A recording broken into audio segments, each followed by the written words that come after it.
bringing the laser launch system. I mean, bringing, you know, the battery, the laser cannon battery station back down the timeline, and putting it back to the original concept of the laser cannon battery launch system, then, you know, with the WMD procedures, it's very obvious that because it's just going to be something that is flat on the ground, you know, with just rows and rows and rows of lasers and pointing straight up in the sky, you know, in order to create the vacuum tunnel that allows us to fly into space without a rocket. It's very obvious that it is not a weapon that we can turn and aim at somebody else. You know what I mean? It's only designed for going up into space. Now, you know, you're going to have problems like, you know, of course, with airplanes. You're not going to want your airplane to accidentally get caught up in the vacuum tunnel, or he's going to wind up in orbit. You know what I mean? Or blinded by the laser, you know. So, I would put it in sort of a desert environment to reduce the hydrogen molecules in the air, so that we don't accidentally ignite them, you know, and oxidize them with the other two oxygen molecules. So I would use definitely a zero humidity desert environment to you know, like something like Area 51 or Groom Lake is a very good place to build you know, a laser cannon battery launch pad. Let's see what else.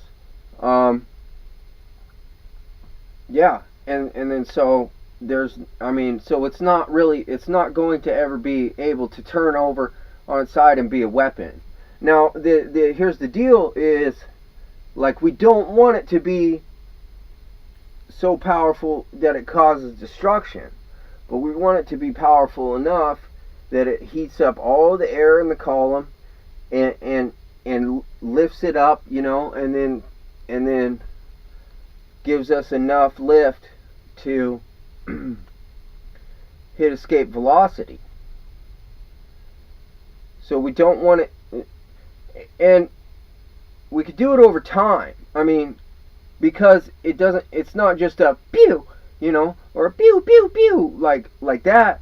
We just leave the thing on, you know, and then the laser just basically is cooking that column until it creates this column of rising air that we then use to fly our kites, and then later on our sails, you know, and our ships up out of the planet.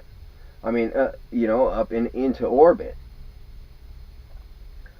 So it's not a weapon. So like on the WMD procedures, like, it's not something that we would be declaring immediate war against somebody with. Now, I mean, you know, if you were going to build one that was powerful enough to create the nuclear vacuum tunnel, then you would see it, you know, in the solar system. I mean, there's a lot of eyes, you know, but somebody would see it being built. I mean, it couldn't just be something secret, you know. So like later on in the timeline, you know, like, I mean, once you have multiple stars that the human race has moved out to, then you know, like one of those star systems might actually build one of those things. But is it going to be able to move it very well? I mean, yeah, it can if it uses all of its gas giant resources and it puts hundreds of thousands of fuel tanks on it. Yeah, I could move it from star to star. But it's not going to be able, like a Death Star type vehicle is not going to be able to, say, from this star system suddenly turn and then like point at this star system way over here and hit something. You know what I mean? It could try. It could just fire at the star, but it's not gonna really do anything. And then over those extreme distances, you do have like sort of the dissipation of light anyway. But I mean, not so much with lasers, but you'll get a little bit of like red shift or blue shift or whatever that stuff's called. You know what I mean? But as far as that, like, yeah, like someday in the future, like, it's totally feasible that somebody could build it in secret at a different world. However, like, because of Keycom, you would still be able to find out very, very quickly, if it was being built. You know what I'm saying? Or like, at least if it was used. Like, say this nation owns 10 star systems, this nation owns 5, and the 10 star system nation built in secret a Death Star, and then it went and declared war on the other nation. Well, both nations use Keycom, and the first time that it enters the system and attacks one system, then the central command is going to know immediately what happened because of the Keycom communications. See what I mean?